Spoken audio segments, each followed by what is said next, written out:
Welcome back, Perks Recap Podcast. Once again, it is part 2 of our MLB predictions review from the beginning of the year. I think in March we made these predictions, hold ourselves accountable, we go over, the actual outcome, what everybody did, the teams, each team, one by one, division by division, how it ended up, and then we're also going to go over the playoffs a little bit as well.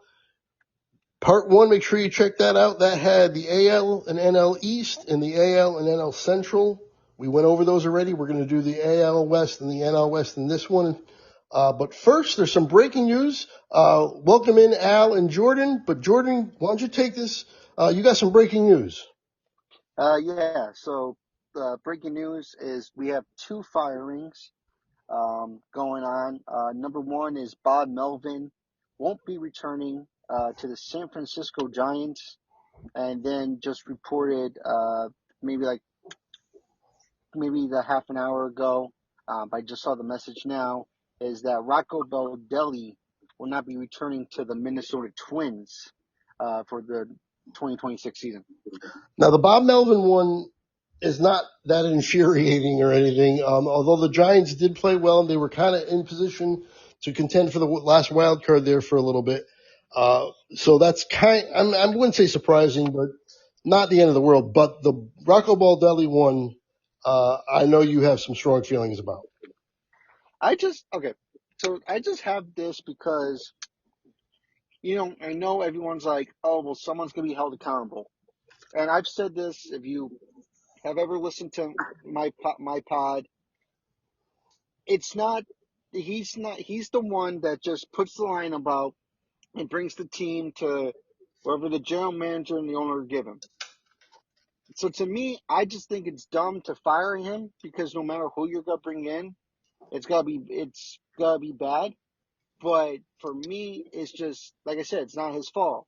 Like earlier in the season, it wasn't Bud Black's fault for that the Rockies suck. It wasn't,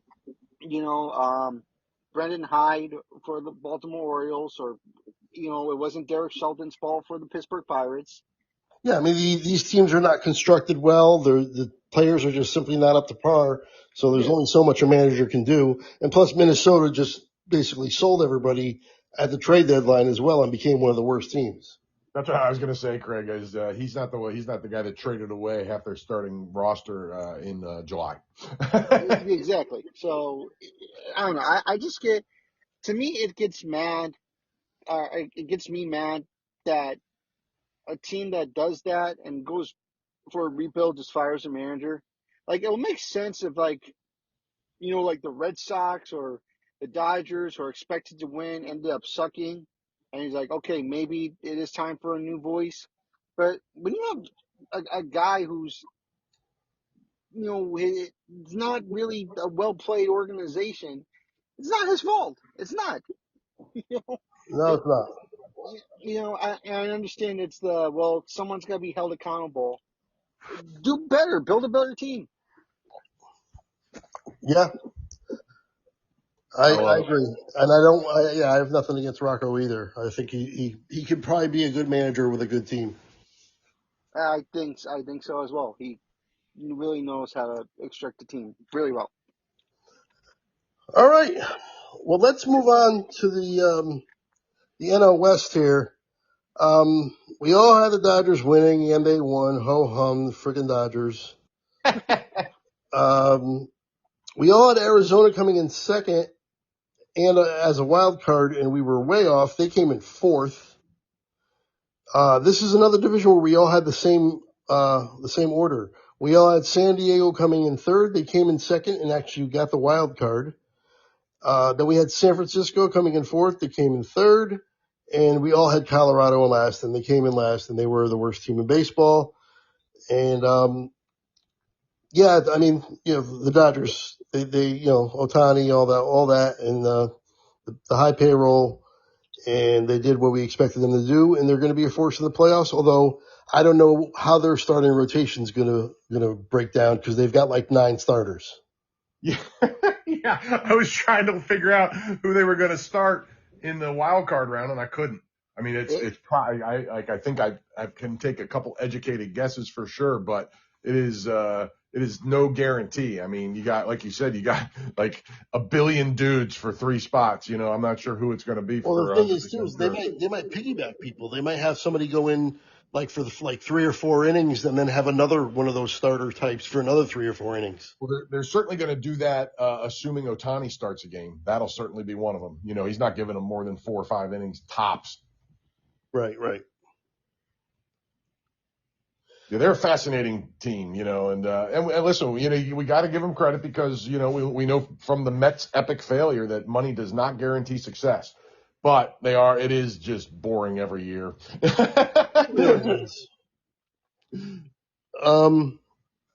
Yeah, and kudos for San Diego. We all have them as a decent team, contending for the wild card, but not getting it, and they got it. They came in second, and they had a good year this year. No doubt. No doubt. Very good season for San Diego, man. They're kind of a fun team. There was a stat I wanted to mention with them, and I'm going to have to find it now. But, yeah. If you told me they were going to have, make the playoffs and Dylan Cease and Yu Darvish were going to have a combined ERA approaching 5, I would have been like, yeah, okay. Yeah, the Dylan Cease experiment did not work. No, and Dylan Cease has been up and down his whole damn career. He's just one of those guys that I root for because I love his strikeout numbers, but he very rarely puts it all together. It's just, it's very frustrating. But, what made up for that is Nick Pivetta having a career year. I mean, the dude had a 2.87 ERA and a .99 whip. I mean, what a year for Pivetta. He's going to be their game 1 starter. Yeah, and the thing about Cease is, yeah, he never puts it all together, but he'll put it together like once every like 3 years. Right. And Yes. gives you hope, where he has like an ERA around 3 and all those strikeout numbers, or sometimes even slightly below 3. And it's like, wow, he's on his way now. And then the following year, it's 4.5 again. Yeah, he's very frustrating. He had the 2022 season where he had which is what everybody that's going to sign him from now on is going to hang on to for another few years, where he had a 2.2 ERA and went 14-8. But his best ERA other than that season is 3.47 that he did last year. And I've been a big, I've always been pulling for this guy because I love high strikeout, low whip guys. And he's been a low whip guy at times, but he's also, this year he was 1.32. So I don't know. He's just one of those guys. He's now 29 years old. You kind of know what he is. He's an up and down, maybe sort of guy. And I root for him, but it's not. He wasn't great this year.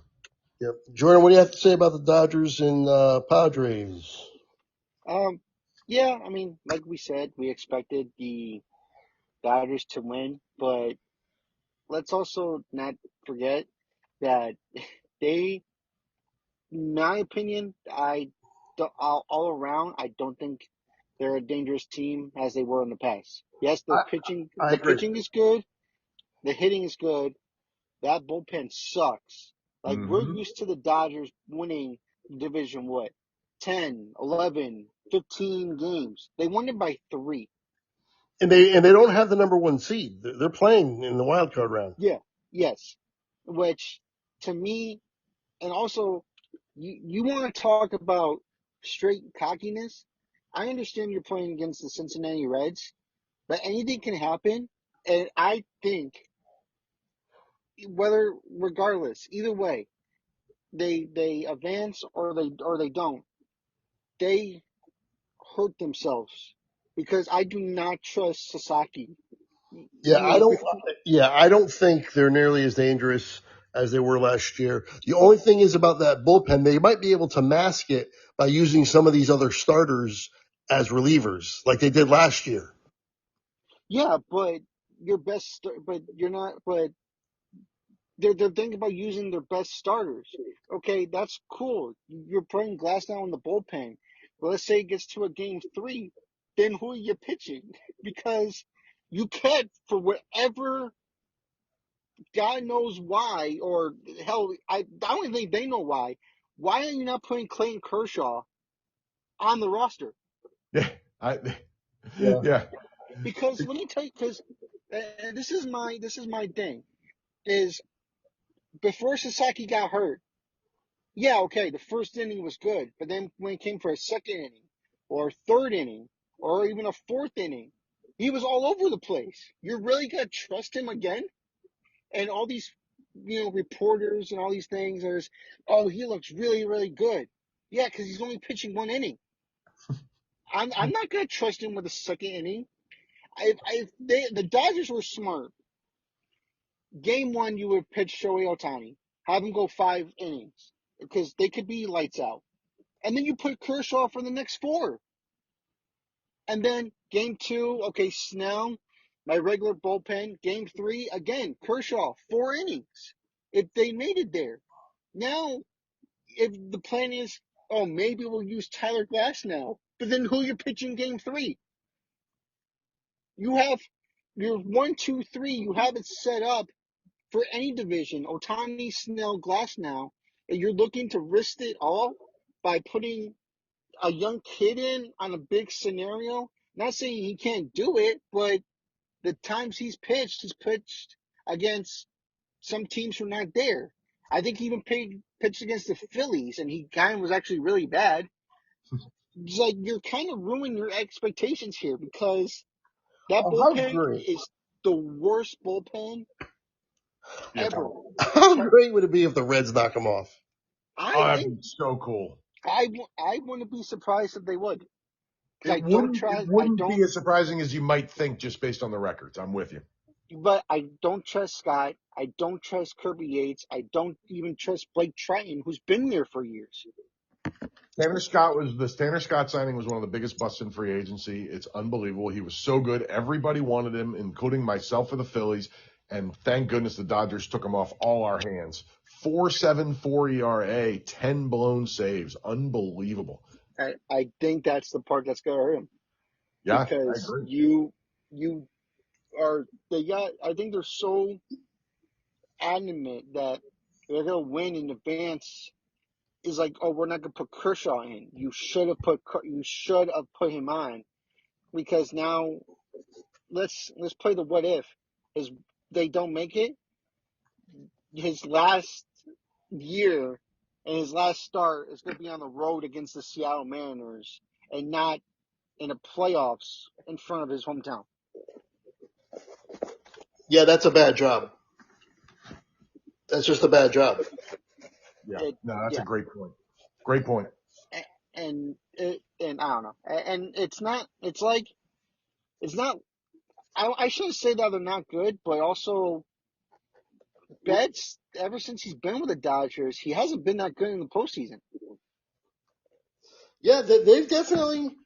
I mean, they have not been as dominant as everybody thought they would be. That's for sure. They went through some bad streaks this year, so they're susceptible. They're not like a slam dunk to make it at all.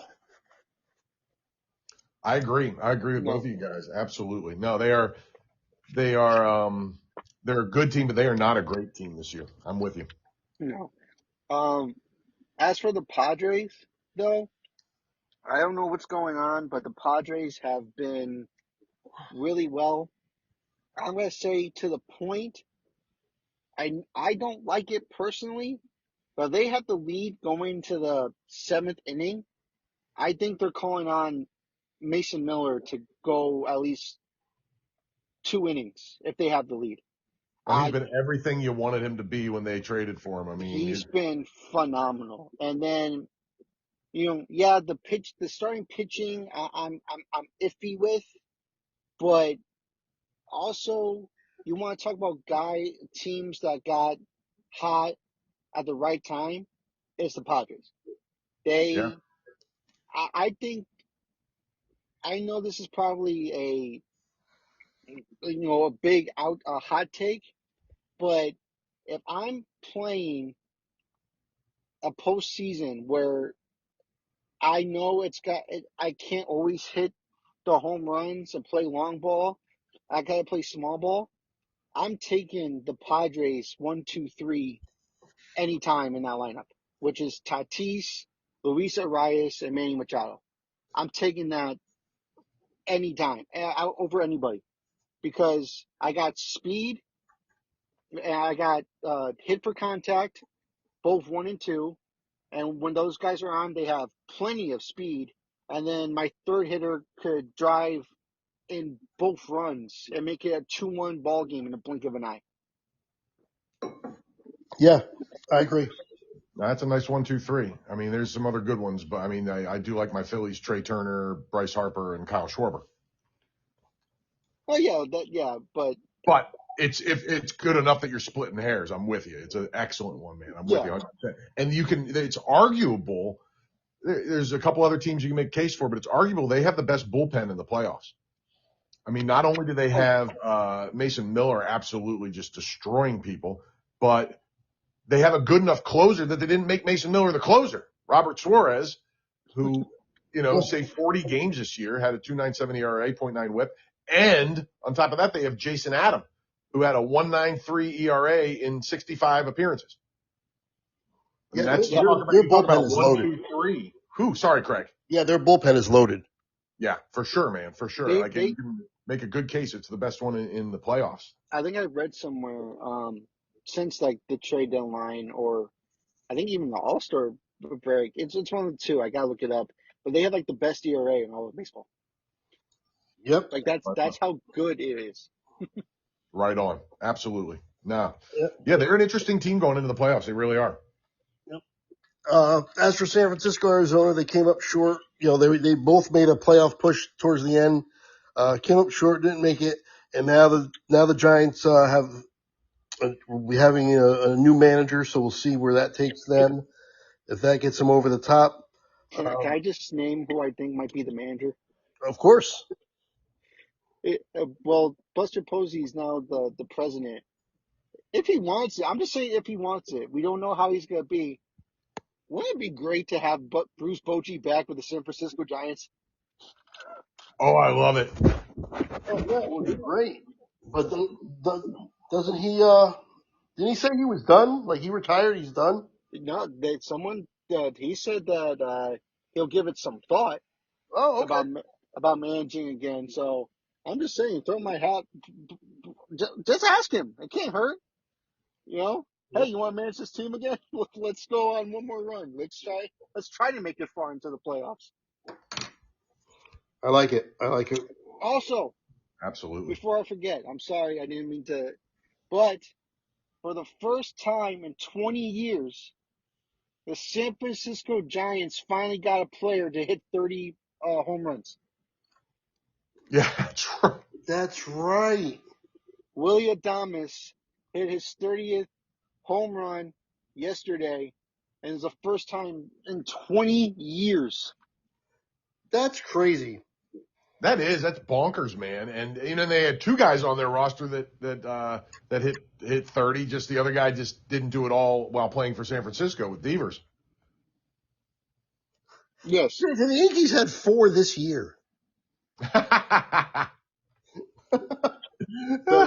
believe the Cubs had they had 3 or 4 as well. Yeah, I mean, most good teams are going to have probably, you would think, at least 2. Right. Yeah, no, it's wild. That is an unbelievable stat. It really is. Yeah. All right, let's move on to the AL West. All right. Where this one was interesting. Yeah, where we all have to wear a giant L.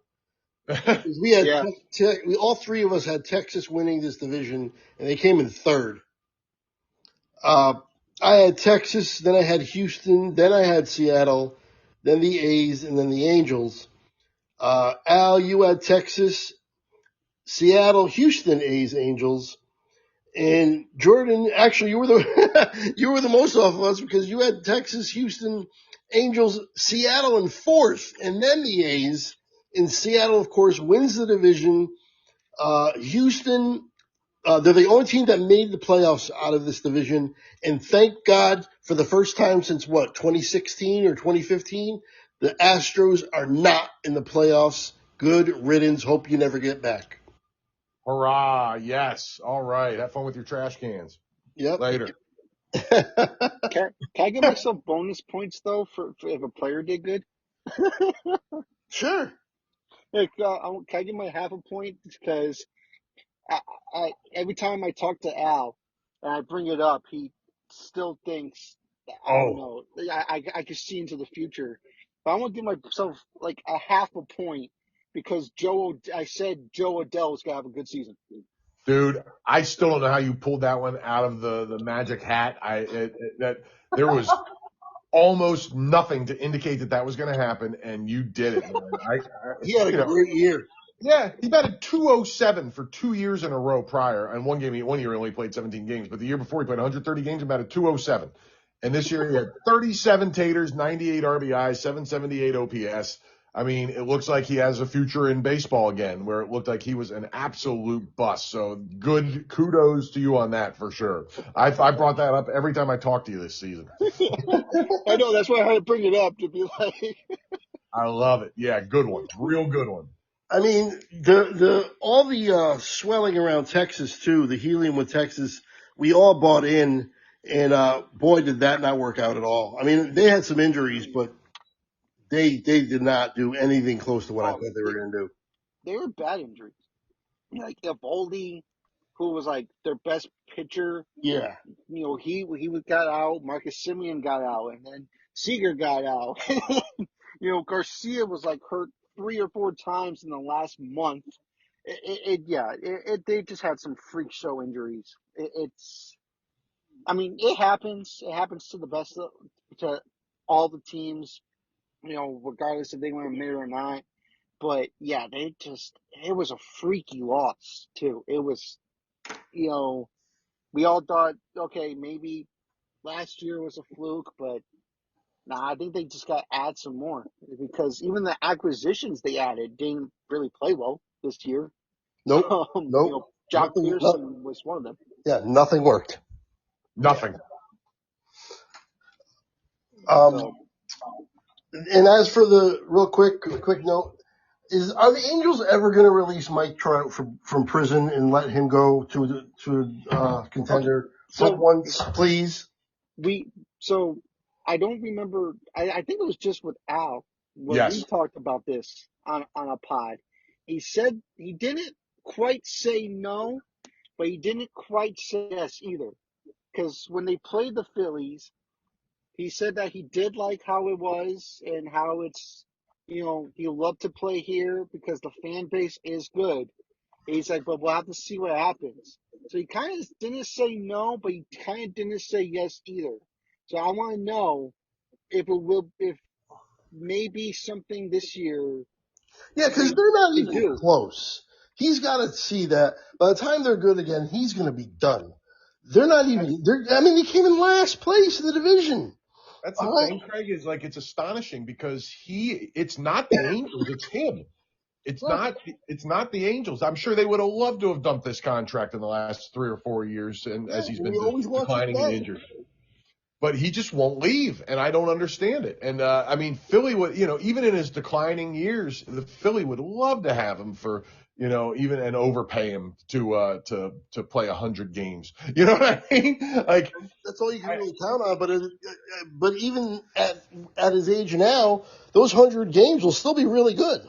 100%, and I would love it. It would be a really cool coming home story. He shows up to every Eagle game that he's not playing baseball during, and he's people love him in Philly. It would be I mean, anywhere would be better than Anaheim almost, but coming home to Philly would be perfect. Yeah, absolutely. But it's him. He's gotta decide he wants to leave, and it's just wild that he doesn't. Yeah. I mean, the A's are in Sacramento. They're going to still be the A's until they get their own stadium. Like we said, Houston, goodbye and good riddance on them. They were in the I lead for a while, and then Seattle just stormed them, took over, beat them down whenever they played them head to head. And Seattle has a bye and everything. Seattle looking really, really good. Of course, the big dumper, who even though he shouldn't get it, he's going to get the MVP most likely. Real quick, Craig, the judge has taken over the betting odds. It's very slight, but that last week might have got him the award. I mean, he was scorching. He batted something. His on base was like 65%. Yeah, He's he's stupid.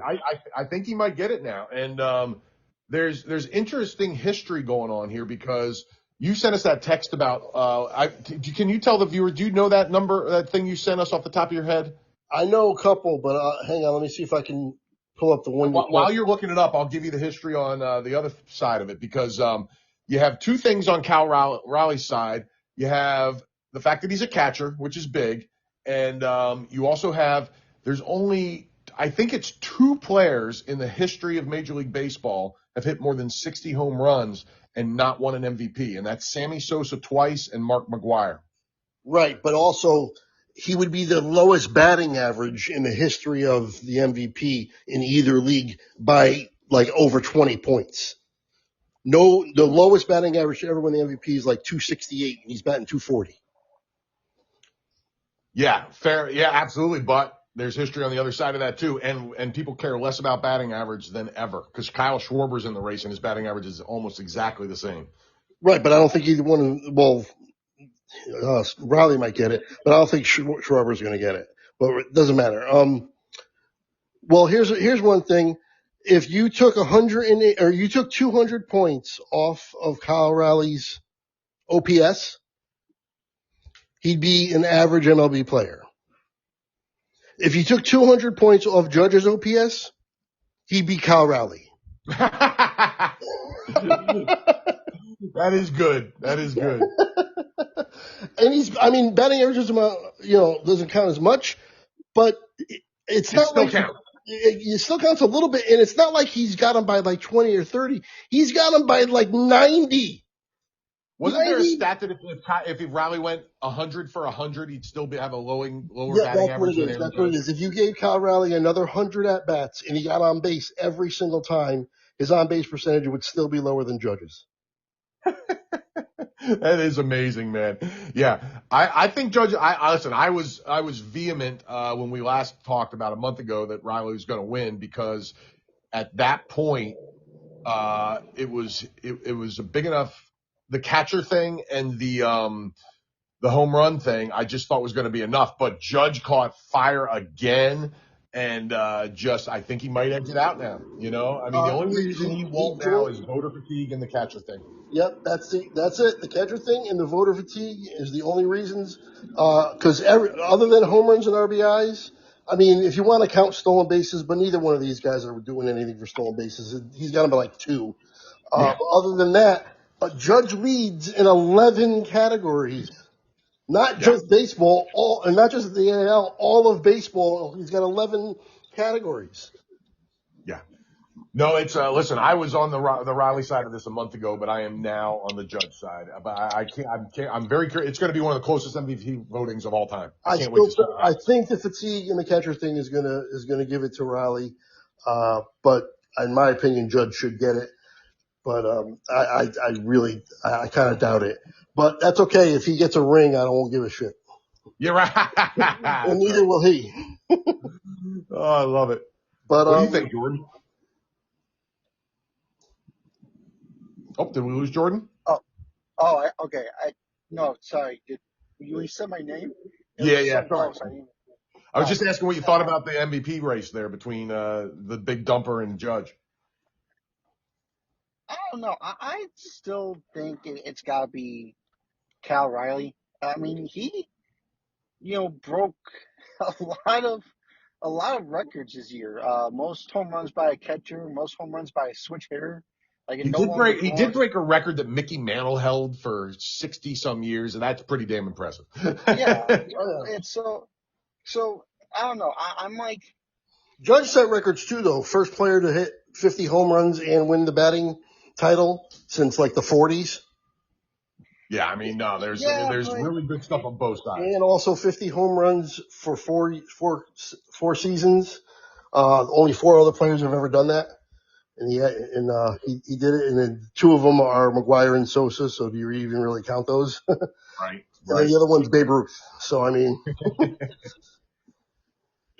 right. Yeah, I don't know. I still got to go with Cal Riley. I can't see how anybody with your knowledge would say that.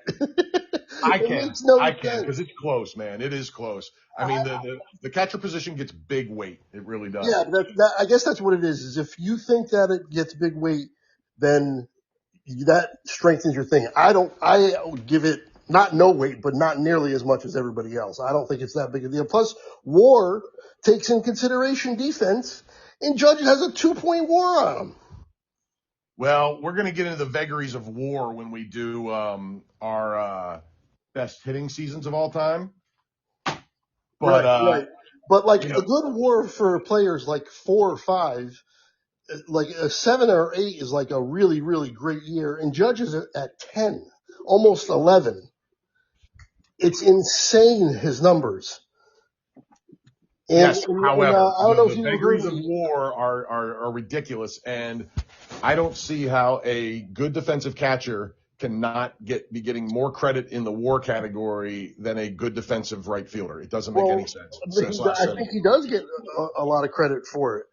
But I think Judge's numbers, other than the defensive metrics, are so much better that he's still better. Like the year with Ohtani, when Ohtani was pitched the whole year, and it was him and Judge for the MVP.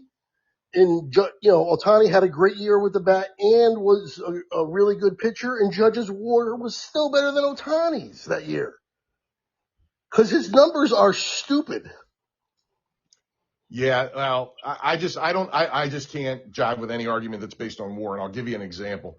As I was doing research for our other podcast that's coming, Yep, I was trying to figure out which Babe Ruth season was his best season, and his highest WAR ever was 19, and he didn't pitch significant innings in either of these seasons, so pitching had nothing to do with it. He was already done as a pitcher. 1921, his highest WAR ever was 1923, 14.1. Yep. His second highest was 1921 at 12.8. 23 was significantly higher, right? That's one of the highest of all time. Yeah. The only stat he led himself in 1923 over 1921 was walks and on-base percentage. Every other stat he demolished himself. Yet his WAR is a 1.5 higher in 1923. Figure that shit out. Yeah, I don't know. Well, that's another thing too, is people don't pitch to Judge in the late innings, and he also broke the American League record for most intentional walks, and people kept pitching to Cal Raleigh. He has nowhere close to the same intentional walks as Judge and total walks. If Judge got pitched to like Raleigh got pitched to, I think he probably would have been, close with the same numbers in terms of home runs and stuff too. But he just, late in games, or if anybody hits a double in front of him and first base is open, almost every time he gets balked. Almost every single time. Yeah. No, I think he's more feared than Cal Raleigh. Well, sure, but that's not the award. Right, but it's also not the best catcher award either. No, but ask Johnny Bench how that matters. Yeah, I don't know. I don't put it nearly as important as everybody else does. But that's why I think he's going to win it, because I think people do. Right. Yeah, but catcher, I think in my mind is the most valuable thing on the field, because they have to help out every pitcher on that team. Right, but hitting's got to matter. Yeah, right. But hitting matters more. But if you're talking about WAR, then in that case, then Ohtani should be the MVP this year, because they're adding both his hitting and his pitching. And he's gonna be. It's not, because to me he's not valuable. I know. I'm just saying he's going to win it. He's the Al. Do you have the odds for the NL? He's like it's astronomical. It's crazy. He's going to win it. He's not the most valuable player. I understand. You disagree with the Ohtani thing. I disagree with the Cal Raleigh thing, and we're both going to be wrong. I think Cal Raleigh's going to win. He's definitely going to be wrong, even though I wish he was going to be right, because it's my guy that I would love to see win. But the odds are he's minus 50,000 to win the MVP. You know what I mean? But you want to know why though? Is because people are saying, he pitches and stuff, and is that the case? Then until he retires, he's winning every year, and that that's. They'll eventually have voter fatigue with him, I think, eventually. But any year he does. I don't think we will have a voter fatigue, because people are saying, "Oh, we've never seen a guy do this." We have. Yeah, I mean, there's people talking about him being the best player of all time. Period. Stop. just the best baseball player ever, and we're watching him, him right now, and that's Ohtani. He's a special player, but that's a little crazy. Yeah. I agree, but that's what. No, you're right. People are saying that. I'm with you 100%. But anyway, the whole debate, it all depends on how much weight you put on the catcher position, how much weight you put on other things, how much weight you put on WAR and all these other things. Jordan, did you hear my stat about the OPS? Yeah. The 200? Yeah. That's pretty funny. And the 100 for 100 on base percentage thing. But I don't know. The only thing I think Judge might still win it is because even though we don't consider batting average to be that important, a lot of these old school baseball writers probably still do. And the 240 average is going to hurt him big time with some voters. Yeah, listen, the odds have flipped in the last week to Judge being a very, very slight favorite. And I think it might come within 1 to 5 votes. I think it's going to be one of the closest MVP races of all time. Yeah, it'll be interesting. I still say, I think, in my opinion, wrongly, but I do think Raleigh will win it. Currently, just to put a cap on it, the current odds are Judge is minus 330, Cal Riley is plus 250. So the Vegas odds say Aaron Judge is going to win. We'll see. It's going to be close, man. It's going to be close. Yeah. All right. Well, that's awesome. Our AL and NL West previews or reviews. Seattle will be a force in the playoffs, obviously.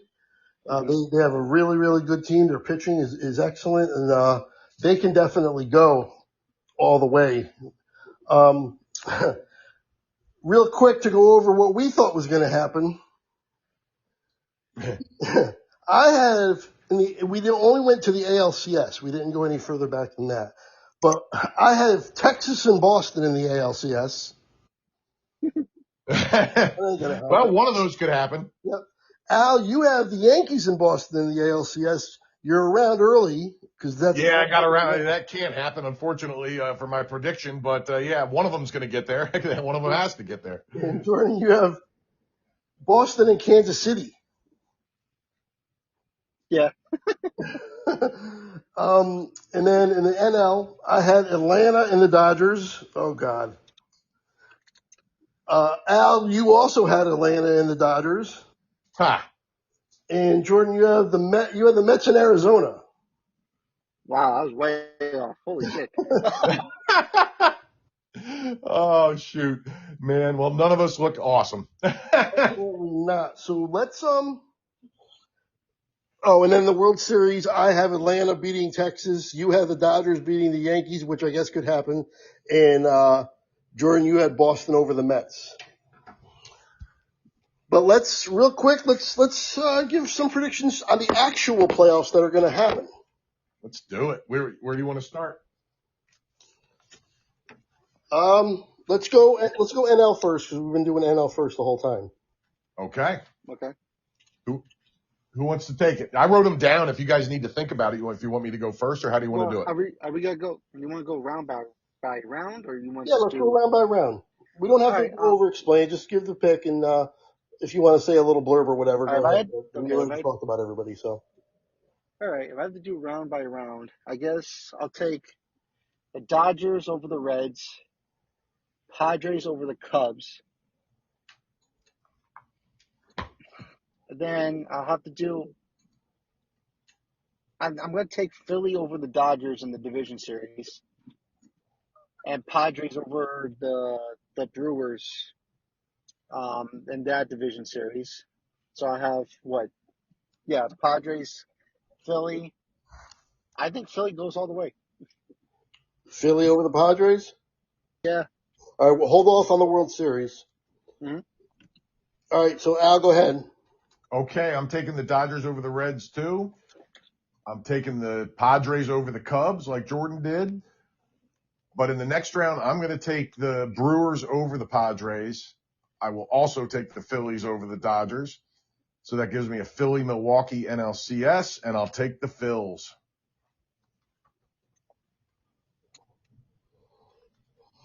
Philly over the Dodgers?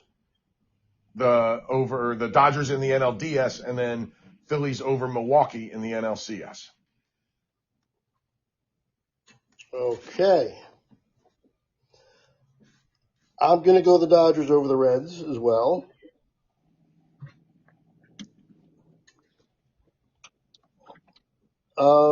Yeah, it's got to be San Diego over. You know what? I'm going to go Chicago. I'm going to give the Cubs some love. They did win 92 games. It's not, you know what I mean? Yeah, Chicago over San Diego. Then I will go. Now, does that change the thing? Does Milwaukee not play Chicago? No, it would still be that. Okay. All right. Very good. I'll go Milwaukee over Chicago. Mm-hmm. I'll go the Phillies over the Dodgers. And I'm going to go Milwaukee over Philly. Right on. Oh, okay. Milwaukee. Milwaukee, which is Algonquin for the good land. That's right, my man.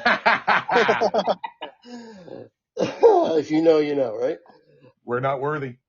Yes. Okay, so let's do the AL. Jordan, go ahead. All right, I have Cleveland over Detroit. For obvious reasons. I have Boston over New York. Then I have Seattle beating Cleveland. The Blue Jays beating Boston. And then Seattle beats Toronto. So a Philly-Seattle World Series. Yep. Okay. All right. Should we hold off on our World Series predictions until we all do this, or do you want me to give his now? Yeah, let's hold off on the World Series. Okay, cool. All right. Well, then I've got, same as Jordan, I've got Cleveland over Detroit. But I'm going to take the hot Yankees over the Red Sox, even though they can't beat them ever.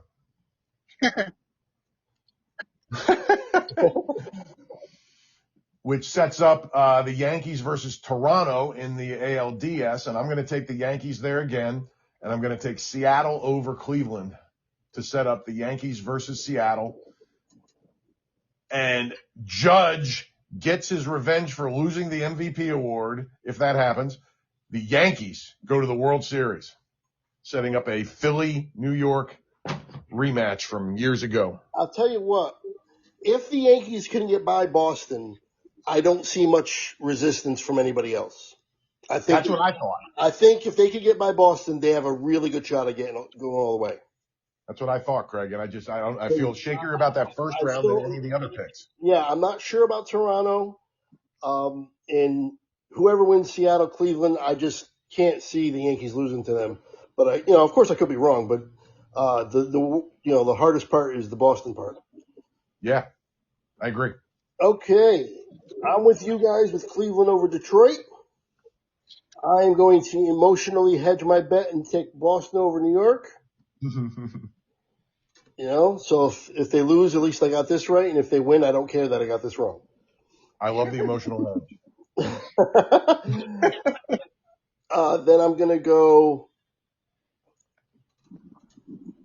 Toronto over Boston. I think it might be very similar to Jordan here. Let's see here. Cleveland and Seattle. Yeah, I got to go Seattle over Cleveland. Jordan, I think we're going to be exactly the same. Really? Wow. Yeah, Seattle over Toronto. I did not do this beforehand, so I was just doing it on the fly. But as I'm going, I'm like, no, it's going to be Seattle over. So I have a Seattle. Oh, that is going to be the least watched World Series ever. I have Seattle and Milwaukee. Nice. The all small market series. MLB does not like your prediction, Craig. Yeah. But you know what? It'll be definitely interesting because I'd watch it. I watch it too.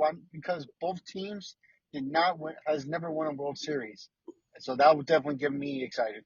I'm going to go Seattle over Milwaukee in the World Series. Okay, Jordan, you want to go next? All right. Well, Al. I know you liked me before, but you'll really like me if this happens. I have Philadelphia over Seattle. I love it, my man. And let's make it another one. I'm going Philly over the Yankees. All right. I hope we're all wrong and the Yankees win the whole thing. Yeah, right on, man. I love it. Sonic the Emotional Hedgehog. Yes, absolutely. I am a hedger. I love it, man. Well, that's fun. This is going to be a fun playoffs. There's a lot of interesting stuff going down here, especially that Yankees Absolutely. Red I'm going to Sox have game. no nails by the time Thursday rolls around. Oh man, that's going to be a fun series to watch, man. Crochet versus Freed, game one. Oh, it's beautiful. It's a huge matchup. I mean, I would have thought we're in trouble, because Freed like 6 weeks ago was really going through a funk. But ever since then, the last 6 weeks, he was back to the Freed from the beginning of the year. He's been great. Yeah, man. And Rodon is, he's arguably the best number 2 starter in the playoffs. I mean, he had a heck of a year. And not to get too excited over, we're way far away, but 2026, when you add Cole to Freed and Rodon, Dude. that's going to be ridiculous. And Schmidt will be back, and Schlittler, Warren, Luis Heel. The Yankees rotation is going to be crazy. Yeah. No, that's exciting if you're a Yankee fan. No doubt. That'll be fun, but let's win it this year and then win it again next year. How about we just do that? Right. That would work much better for me anyway. I love it. All right. Well, I guess that's it. Jordan, why don't you promote your Baseline podcast? Yeah. So, like Craig said, the name is called the Baseline Pod. Where during the regular season, we've actually done every Monday. We do a recap. Nothing too big, just 15, 20 minutes on the 3 big stories that happened within that week. Also, like every other Friday, we also do a top 10 great. Craig and Al also join me with that. That is a lot of fun. We've had a bunch of different topics, and they get better and better. Yep. And then yeah, so we just do that, and then I've also decided that for the postseason, it's gonna be whenever each series ends, I will go over and do a recap on that, and then we'll decide what goes on during the off season. I haven't gotten that far yet. Sounds good. Perfect. For this pod, I'm going to try, and I probably won't be able to because I was doing a pod on the Yankees after every series, and then it was kind of more like every other series, and then I would just go over both series. I'm going to try to ramp it up again. I'm going to attempt to do a pod after every single Yankees postseason game. Oh, cool. But that'll be real quick. 5-10 minutes, maybe 10 minutes. Just go over every single game as soon as it ends. Just jump on real quick and get it out there. That's what I'm going to try to do. Hopefully I can. There's always things that pop up. As everybody knows, life happens, things happen, and you just can't do it, but I'm going to attempt to. I love it, man. I'll keep my eyes open for that. That's really cool. Yep. And then, of course, all the music reactions are still coming. In fact, right after this, I'm going to bang out a few, and definitely going to start hitting yours, Al, that you've requested. Love it, man. And hey, I love the new Aerosmith song reaction. That was cool. Yeah, I'm digging that song, man. I almost fell over when I saw there was a new Aerosmith song. Yeah, and there's going to be 3 more. There's going to be 3 more. Incredible. I love it. That's so cool. Nice. Yeah, I mean, it's a collab with Youngblood, so he's going to be helping Steven with the singing, but at this point, that's what we can get. That's about all he can do, and that's fine. But it sounded really, really good. They sounded good together. And I did find out that it was the whole band. I wasn't sure if it was just Steven and Joe, and they were with, filler drummers and bassists and all that, and with Youngblood. But no, it was actually all of Aerosmith. Tom Hamilton was on bass, and Brad Whitford was the other guitarist. So it was all of Aerosmith except for Joey Kramer because he's he's long retired. He doesn't drum it at all. Yeah, Joey hung it up a while back. Yeah, no, but that was cool to see, man. I was like, Aerosmith, didn't we just do the big 10-inch record? And then I was like, oh, now I get it. I had no idea. That was freaking awesome. Yeah, I wasn't sure, but I was like, I'm going to hold off in a little bit longer and react to it. But then all of a sudden, I went on YouTube, and there was a bunch of people have already reacted to it. I'm like, well, I got to get on this. So I did it. Oh, Good stuff, man. That was cool. I really enjoyed that. I got a song for you guys. Now, Oh, yeah? yeah, I don't know how you guys feel about like covers and stuff. I don't mind covers if they're done well. Okay, so I don't know, maybe now I kind of want to see how you will react to it. So I was trying to see if you could do it on your YouTube. If not, probably not, because I don't think it was going to give you a lot of reviews. But for my favorite band, Fozzy, they did a awesome, like I'm talking about, he would be happy if he was alive. But they did an awesome cover of Crazy Train. Oh, awesome. Is it in the studio or live? No, it is a studio one. It's not live. No, that's fine. That's fine. Sometimes covers are better in the studio. I mean, they could be good live as well, but if you're going to do a proper cover and really try to, cover correctly, it's better in the studio the first time. Yeah, I could definitely check that out. I have no problem with that. All right, cool. Yeah, but it's so awesome. Plus, I love Fozzy. Well, not like you love them, but from what I've heard, I've enjoyed them. They're pretty good. And plus, I think Chris Jericho's coming back to WWE. He's gonna be. I bet you he'll be in the Royal Rumble. That's my prediction. That's great. That's great.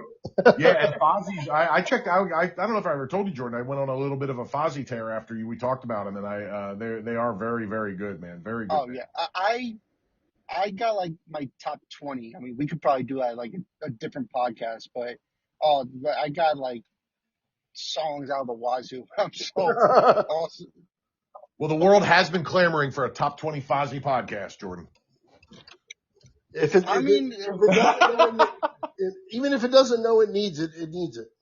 That's what I'm saying, man. I love niche stuff like that where somebody is into something that while known isn't huge. Like I have plenty of bands like that where like I could give you a top 50 songs of a guy named JJ Cale. You ever heard of JJ Cale? No. Yeah. Now I will say real quick, since I threw it out there, you know songs this guy wrote. He wrote a song that everybody thinks is a Leonard Skinner song. They Call Me the Breeze. That's JJ Cale. He wrote a song a lot of people think is Eric Clapton song, two of them, After Midnight and Cocaine. Oh, he wrote Cocaine? Yep. Did not know that. Nice. Yep. So much like Fozzy, he is a underappreciated and awesome artist. Well, check this out. They just did an awesome thing up in Atlanta and up in Georgia. They were an opening act, and you'll never guess who they were an opening act for. How recent? Like we're talking about like a week ago. Oh, wow! Yeah. I don't know. Two of the biggest rock band / people in the world. So they were an opener for Alice Cooper and Judas Priest. Oh, my buddy just saw them a couple nights ago. Yeah. Fozzy probably opened for him when you should ask your buddy. I don't think they did for this one because he would have told me for sure. But I'll ask. I'll double check just to make sure. That might have been a special appearance or something. I'm not sure, but maybe he didn't tell me. But this guy is very thorough, so I'd be surprised if he didn't. But either way, that's freaking awesome. And that tour is killer. Alice Cooper, talk about underrated. That guy put on one of the best concerts I've ever seen in my life, and that is no overstatement. I mean, yeah, yep, yeah. They are, they're a good band. They're like almost any song gets like a top 10. I think their highest song, Judas, just hit gold, like on or whatever the highest thing is. Like they've been putting up some real bangers. Yeah, that's awesome, dude. That's really cool. What a cool show that would have been. Anybody that got to see that one got to see a banger. Yeah. Absolutely. All right. Well, we're at 55 minutes, so it's a good time to shut this one down. Thank you guys for joining me. As always, Al, do you your pod's on hiatus? We were not sure on when you're going to be back. Yeah, we're still on hiatus, and Joel's recently engaged and has a date for the wedding, so I don't think we're starting back up until that sucker's over. Oh, congratulations Well, to Joel. Yes, so big congrats to my man Joel and his fiancee Lauren, who is awesome, and they are a super cool couple, and I'm really happy for them. That's fantastic. Okay. Well, make sure you guys, hopefully you checked out part 1. If not, make sure you check that out. Go over all the other divisions that we didn't hit on this one. A little bit of music here at the end was pretty cool. And we will come back for sure once the season is completely over, the World Series is done, and the awards are announced. We'll come back for the recap of the playoffs and the awards for at least for one more show. And then throughout the off season, big signings and things like that will either be on this podcast or we'll be on the baseline talking about all the signings and the free agency and all that good stuff. Looking forward to it, my man. Thanks for having me as always. Yeah. One last thing too. The football podcast tomorrow. We'll be recording those, and as always, the preview and review episodes. Both episodes will be recorded tomorrow and probably be out tomorrow night. Just want to mention that. Yeah. Can't wait. We love it, and I love doing it with you, man. It's so much fun. Absolutely. Thank you for joining us, Jordan and Al. And until next time, I will see you later.